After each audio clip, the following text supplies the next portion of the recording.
वहीं नीतीश कुमार अपने सुशासन मॉडल के पीछे 3C से समझौता ना करने का मंत्र गिनाते हैं। 3C यानी क्राइम, करप्शन और कम्युनलिज्म। भले ही वो दावा करें कि उनके राज में 3C के लिए कोई जगह नहीं, मगर रामनवमी के दौरान जिस तरह से बिहार में फसाद की आग भड़की और उनके होम ग्राउंड नालंदा के साथ साथ 48 घंटों तक सासाराम जलता रहा, उसने सुशासन राज के सामने बड़ा यक्ष प्रश्न लगा दिया है।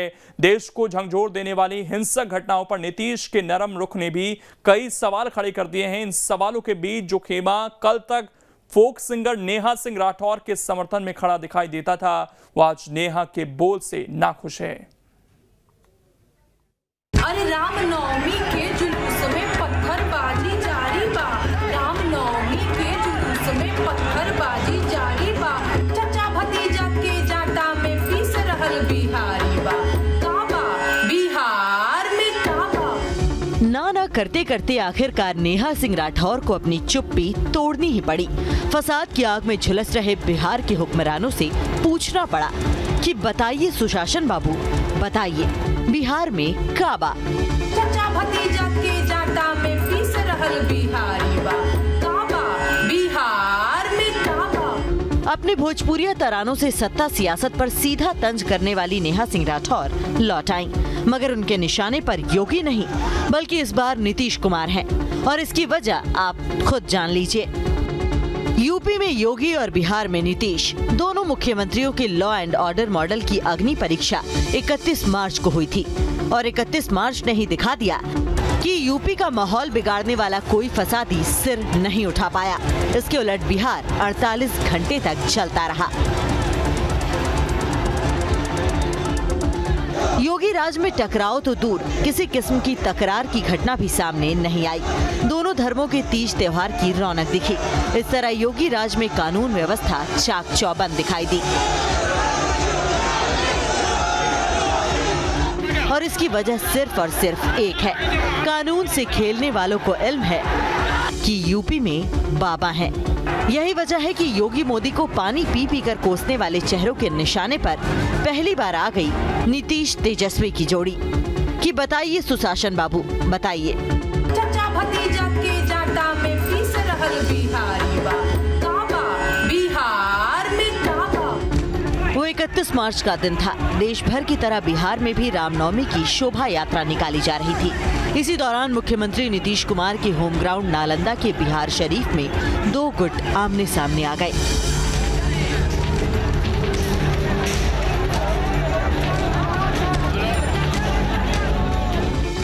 तनाव भड़का, पत्थरबाजी हुई, और देखते ही देखते फसाद की आग में बिहार शरीफ जल उठा। इसी तरह सासाराम भी फसाद की आग में सुलग उठा, और इस तरह नीतीश कुमार का सुशासन मॉडल धू धू कर जल उठा, और धुआं धुआं हो गए कानून व्यवस्था के तमाम दावे। 48 घंटे तक दंगे की आग में जले सासाराम में अब खौफ का सन्नाटा है, संगीनों का साया है। काश ये चौकसी पहले होती तो बिहार में इतना बवाल ना होता। फिलहाल यहाँ राजनीतिक पार्टियों के आने जाने पर पाबंदी लगाई गई है, या यूं कहें कि सासाराम में अघोषित कर्फ्यू जैसे हालात हैं। इसी तरह के हालात बिहार शरीफ में भी बने हुए हैं, जहां कलेश के बाद सन्नाटे में पुलिस के सायरन की गूंज है। घोड़े पर सवार जवानों का पहरा है। सूबे का सबसे हाई प्रोफाइल जिला है, लिहाजा पुलिस के मुखिया यानी डीजीपी खुद कैंप कर रहे हैं, पूरे एक्शन की मॉनिटरिंग कर रहे हैं। काश कि ये पहले हो जाता तो सवाल यूं नहीं आता कि बिहार में काबा।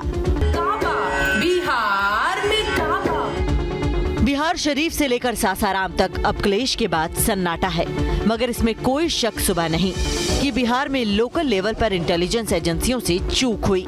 चूक सिर्फ सुरक्षा एजेंसियों की नहीं, खामी सुशासन मॉडल और सरकार की संवेदनशीलता की है कि बिहार में इतना बड़ा कांड हो गया और नीतीश कुमार इफ्तार में और उनके दूसरे मंत्री दावत में मशगूल रहे। बीजेपी का आरोप है कि राज्य में कानून का राज नहीं, जंगल राज है। महागठबंधन ने तुष्टीकरण एजेंडे के तहत हिंदू त्योहारों को निशाना बनाया, बिहार का माहौल बिगाड़ा। देखिए, आप तो जान ही रहे हैं कि बिहार में रामनवमी के दिन कई घटनाएं एक साथ हुई है और जो महागठबंधन की सरकार है इस तरह की घटनाओं को रोकने में बिल्कुल असफल रही है। लेकिन महागठबंधन की सरकार तो प्रधानमंत्री और मुख्यमंत्री के बीच में इस तरह से लगी हुई है, उससे आम जनों की चिंता का ध्यान ही नहीं है। दंगों की आग पर सुशासन राज पर सवाल है, नीतीश मॉडल पर बवाल है। नीतीश कुमार ने अभी दंगा प्रभावित इलाकों का दौरा नहीं किया, मगर वो दावा करते हैं कि इसमें बाहरी और बीजेपी की साजिश है।